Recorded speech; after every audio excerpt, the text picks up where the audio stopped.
Look at these rotors, two steel cylinders spinning in perfect synchronization on parallel axes. This mechanical lock is the physical reality of a stable grid. When power engineers evaluate steady-state stability, they are testing the system's ability to maintain this exact synchronization under slow, gradual variations in electrical load. We are not looking at transient stability. We aren't analyzing how the grid survives a sudden lightning strike or a massive short circuit. Steady-state analysis evaluates sustained, micro-adjustments over time. The primary objective here is to calculate the absolute upper limit of machine loading. We need to find the precise maximum power transfer a generator can handle before it breaks that synchronized lock and falls out of step. To map this theoretical concept to physical hardware, engineers use a standard configuration, an alternator connected over a transmission line to a synchronous motor. On the left, mechanical force drives the alternator, labeled as P/1. This mechanical energy is converted into electrical power, P, which transfers across the network. On the right, the motor receives that electrical power and converts it back into mechanical output, P/2, to drive a physical load. The system's steady-state stability is defined by the specific angular relationship between the spinning rotors at opposite ends of the network. Before any load disturbance occurs, this system exists in a state of equilibrium. In this baseline condition, the electrical power flowing through the line, P, remains constant, and the relative power angle between the two machines, delta, does not change. This stability rests on one critical physical requirement. The angular velocity of the generator, omega g, must match the angular velocity of the motor, omega m. That identical spinning speed is what locks the magnetic fields of the two distant machines together across the transmission line. If a microscopic variance in speed were to occur between them, that electromagnetic lock would immediately experience physical strain. Establishing this perfect constant baseline where omega g equals omega m gives us a reference point. From here, we can accurately track and calculate how the system dynamically responds when new load stress is applied. This split screen introduces the formal power transfer equation. On the right, we have the mathematical model mapping physical variables to the electrical power transfer of our alternator motor system. In the numerator, E1 and E2 represent the respective excitation voltages of the generator and the motor. The denominator, X, is the total system reactance between those internal voltages. This expands to include the generator reactance, the transmission line reactance, and the motor reactance. These three physical components sum together to represent the total electrical friction the power must push through to reach the load. The most critical component of this equation is the sign of delta. Look at the phasor diagram on the left. This maps directly to the angular spread between the two voltage vectors. Mathematically, delta is the net operating power angle governing the transmission. It is calculated as the generator's angle, delta 1, minus the motor's angle, delta m. While the excitation voltages and system reactance are generally fixed physical properties of the hardware, delta is highly variable. Consequently, the steady-state power transfer of the entire grid is governed by the trigonometric sine function of this fluctuating relative angle. Let's watch this synced display to see how the system reacts to a slow, steady increase in mechanical load applied to the synchronous motor shaft. Under this new physical strain, the immediate mechanical consequence is that the motor momentarily decelerates. Its angular speed dips below the generator's speed. Because the motor is now spinning slower, its rotor axis lags further behind the generator's axis. This physically widens the relative angle, delta, between the two machines. As delta increases, the sine function in our equation forces the total electrical power transfer, P, to rise, tracking upward along the ascending slope of the sine curve. This increased electrical input perfectly matches the new mechanical load demand placed on the motor. To sustain this higher electrical output, the mechanical power driving the generator must be correspondingly increased by the plant operator. Once that input matches the demand, the machines lock back into identical synchronism, establishing a new, higher operating point on the power angle curve. A synchronous grid self-corrects. Mechanical strain physically stretches the electromagnetic bond between the rotors, pulling more electrical power across the network to stabilize the load. Look directly at this power angle sine curve. What happens if the mechanical load continues to increase indefinitely? As the operating point is forced higher along the slope, it inevitably approaches a mathematical peak. This apex is Pmax. It is the absolute maximum amount of power this specific network configuration can transport. To define this limit, engineers rely on the rate of change of electrical power with respect to the power angle, the derivative dP over d delta. As long as that derivative is greater than 0, the system operates securely in the stable region. A positive derivative indicates that an increase in angular strain yields a corresponding increase in supportive electrical power. Steady-state stability relies entirely on this relationship. The network functions safely only as long as the mathematics guarantee additional power for every incremental degree of angular lag. This animation shows the exact moment the mechanical load demands more power than Pmax can provide. The operating point is pushed past the apex. The system crosses into the unstable region. Here, the derivative flips, becoming less than 0. Within this region, the physics of the system invert. As the rotor angle delta continues to increase, the transferred electrical power actually decreases. The transmission network can no longer support the physical demand placed on the motor. Starved of electrical input while facing high mechanical demand, the motor rapidly decelerates until its rotational speed plummets to 0. Crossing that mathematical apex breaks the electromagnetic bond between the machines. The system loses synchronism entirely, resulting in total failure. This graph plots two power angle curves, showing the critical Pmax angle depends on rotor architecture. For cylindrical machines, maximum power occurs precisely at 90 degrees. Salient pole machines behave differently. Physical saliency generates a reluctance torque, skewing the curve. Because of the shape, salient pole machines hit their unstable region earlier, typically peaking between 60 and 70 degrees. Steady-state stability is a boundary defined by rotor geometry and differential calculus. If operational demand pushes the system past this mathematically ordained angle, the grid loses its capacity to sustain the electromagnetic bond. Inside any modern power plant, thousands of pounds of solid steel spin at thousands of revolutions per minute. But the physical mass of these turbines doesn't guarantee stability. Their operation is entirely at the mercy of microscopic, localized disturbances in the electrical grid that constantly threaten to pull the system out of synchronization. To understand exactly how a generator survives these continuous threats, we need to strip away the complexity of the macrogrid and isolate the variables using a steady-state stability analysis on a single machine infinite bus system. The physical layout here is highly controlled. We have a single alternator connected across a transmission line, represented by its equivalent reactance, X, feeding directly into an infinite busbar. We classify that busbar as infinite because it behaves as an ideal, unyielding voltage source. No matter what the individual alternator does, the voltage and frequency at the busbar remain absolutely constant. The electrical power supplied from the generator to that infinite bus is defined by a rigid mathematical relationship.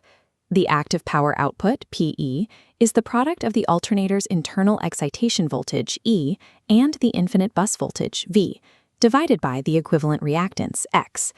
That fraction is then multiplied by the sine of the load angle, delta, which represents the phase displacement between the rotor and the magnetic field. Before any disturbance happens, the machine sits in a steady baseline state. We document this with an initial load angle, delta 0, producing an initial power output of PE0.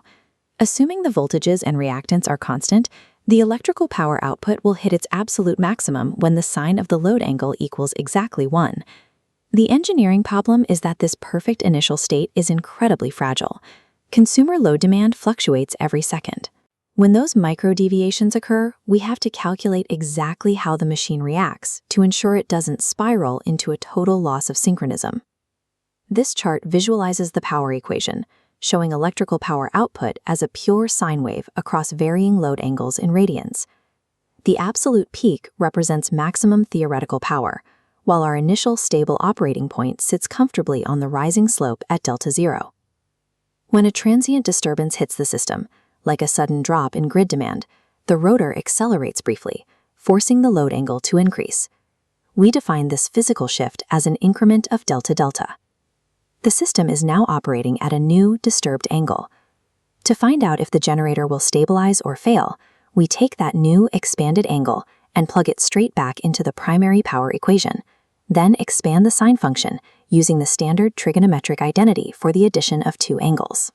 This separates the initial state variables from the new disturbance variables, giving us a highly detailed, albeit complex, view of the current power output.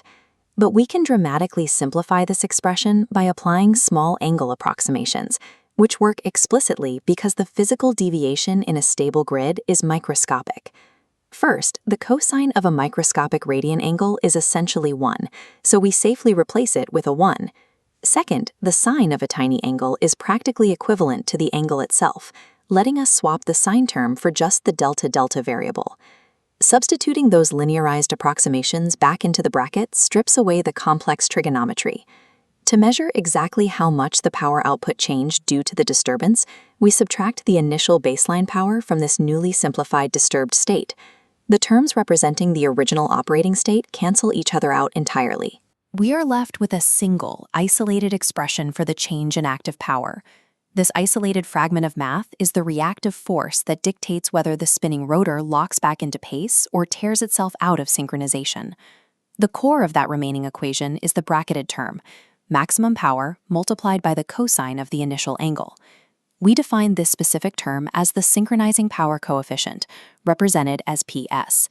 It is the rigidity factor of the entire setup. Mathematically, this coefficient is identical to calculating the derivative of the original active power output with respect to the load angle. It is completely transient. Without angular deviation, the synchronizing power is absolute zero. It only springs into existence as a reactive measure to a disturbance. Mapping that calculus directly back to our geometric model shows exactly how the grid behaves. Because the synchronizing power coefficient is a derivative, it acts as a tangent line sliding along the power curve. The slope indicates the survival of the machine. As long as the derivative slope is positive, P-sync generates a restorative force. It pushes back against the disturbance, keeping the machine safely synchronized with the infinite bus. The absolute limit of this restorative action is the exact peak of the curve at 90 degrees. Here, the derivative slope flattens to exactly 0, creating a state of purely marginal stability. If the load angle pushes past 90 degrees, the slope turns negative. P-sync reverses its behavior. Instead of restoring the system, it amplifies the disturbance, forcing an unrecoverable loss of synchronism.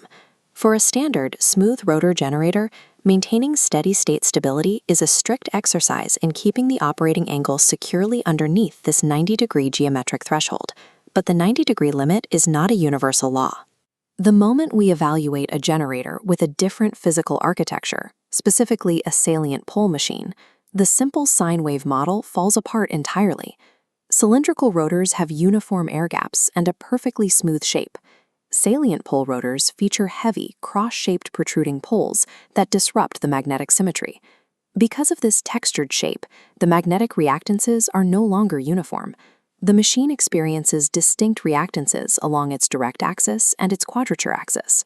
This physical variation forces the salient pole machine to generate an extra component of energy known as reluctance power, which is produced regardless of the baseline field excitation.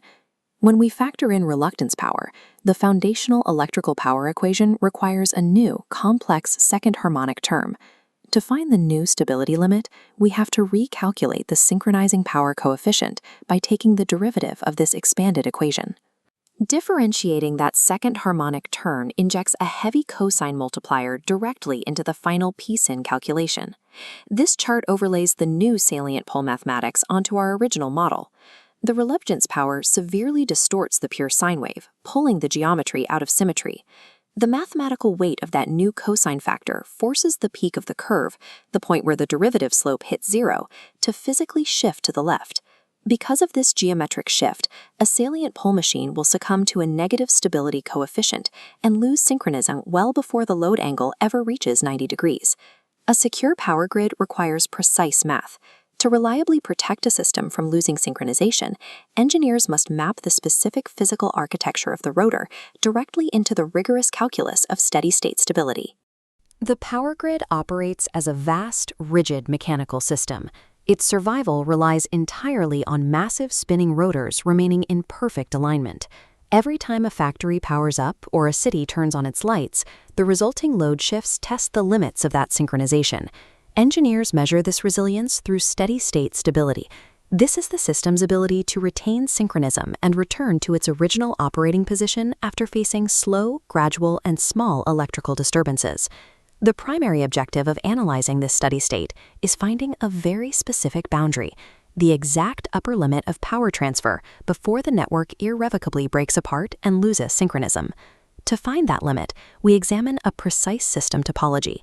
We strip the grid down to two machines, a single synchronous alternator directly supplying electrical power to a mechanical synchronous motor. This system relies on balancing two core physical variables. On the source side, we have the mechanical power input driving the alternator, designated as P sub 1. On the load side, we have the mechanical power output driving the motor's load, or P sub 2. The survival of the entire electrical grid is dictated by a constant physical tug-of-war. The system must balance these mechanical inputs and outputs under constantly shifting loads without ever breaking the invisible synchronous link between the two machines. This diagram shows how the electrical power, P, transferred between the alternator and the motor, is governed by a strict mathematical equation. The numerator relies on two variables, E1 and E2. These represent the specific excitation voltages of the alternator and the synchronous motor. The denominator, X, represents the total system series reactance. This is the sum of the generator's internal reactance, the transmission line's reactance, and the motor's internal reactance. The final piece is the sine function, driven by the difference between delta 1 and delta 2. This is the net relative power angle, measuring the actual physical angular displacement between the generator and motor axes. Because the voltages and reactances are largely constant during normal operation, the equation collapses into a simplified form. Power equals P max times the sine of delta. With internal reactances and voltages fixed, the electrical power transfer is exclusively dictated by a single variable, how wide the relative angle, delta, between the two machines can stretch. This split-screen visualization tracks the baseline steady state. Power transfer is constant, power angles are stable, and angular speeds of the generator and motor are identical. Watch what happens when we introduce a slow, continuous increase in the mechanical load on the motor. The consequence is drag. The motor decelerates, dropping below the generator's speed. This speed mismatch forces the relative power angle, delta, to physically widen between the shafts. This directly causes an increase in transferred electrical power, with the operating point climbing the curve. To meet increased electrical demand, the source must react. The mechanical input to the alternator must be increased proportionally to keep the system running. Grid stability relies entirely on this elastic stretching mechanism.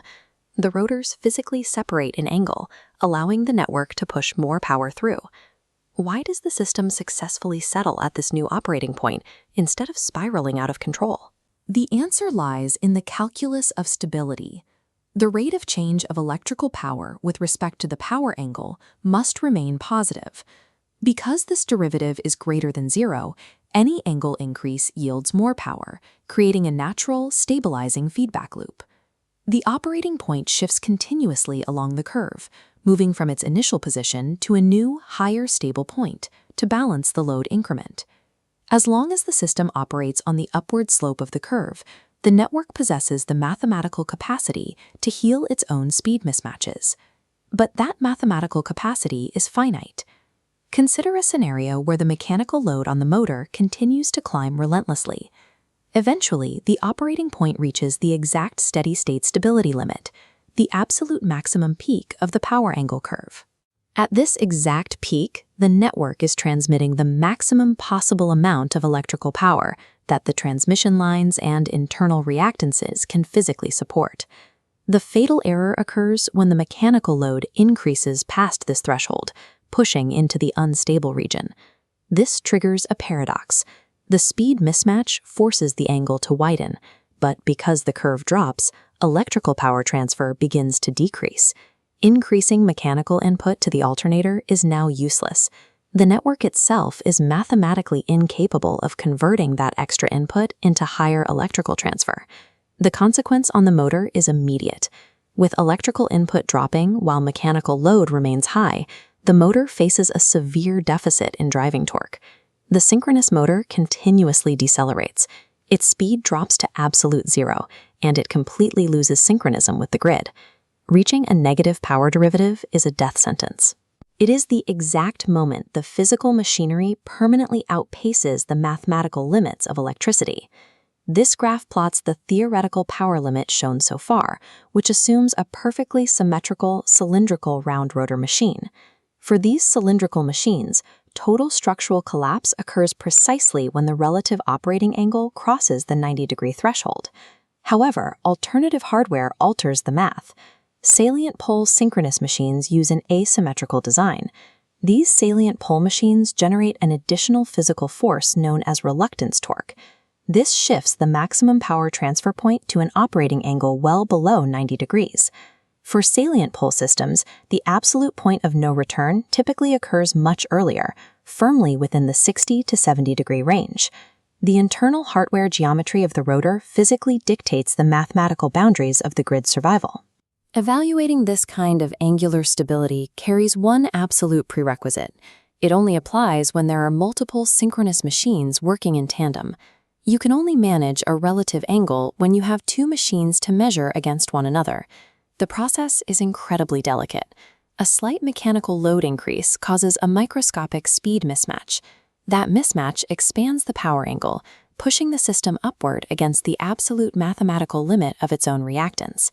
Engineering the steady state requires the precise management of the relative power angle, ensuring the derivative never drops below zero, even as load demand scales. The modern electrical power grid relies on thousands of tons of spinning steel operating with immense kinetic energy. For the grid to function, every single one of these turbines must run in perfect synchronization. To analyze how this is achieved, we start with a standard baseline model, a single generator electrically locked to an infinite bus. For this machine to survive long-term operations, it requires steady-state stability. This is the generator's ability to absorb small, continuous disturbances without drifting out of sync with the wider grid. These concepts govern the physical survival of massive machinery. This graph visualizes the electrical power output of that generator. The curve is defined by the equation P equals V over X times the sine of delta, where delta represents the generator's physical rotor angle. Under normal conditions, the machine rests at an initial rotor angle known as delta zero. Here, the mechanical power driving the physical turbine perfectly matches the electrical power flowing out to the grid. The net accelerating power is zero. Steady-state stability is a continuous, delicate equilibrium of opposing physical forces that must be strictly maintained. Across vast interconnected systems, human operators continuously monitor this exact equilibrium. When that balance is broken by a small, gradual disturbance, we model the system's physical reaction using the swing equation. Within this framework lies a single crucial variable, known as the synchronizing power coefficient, or K.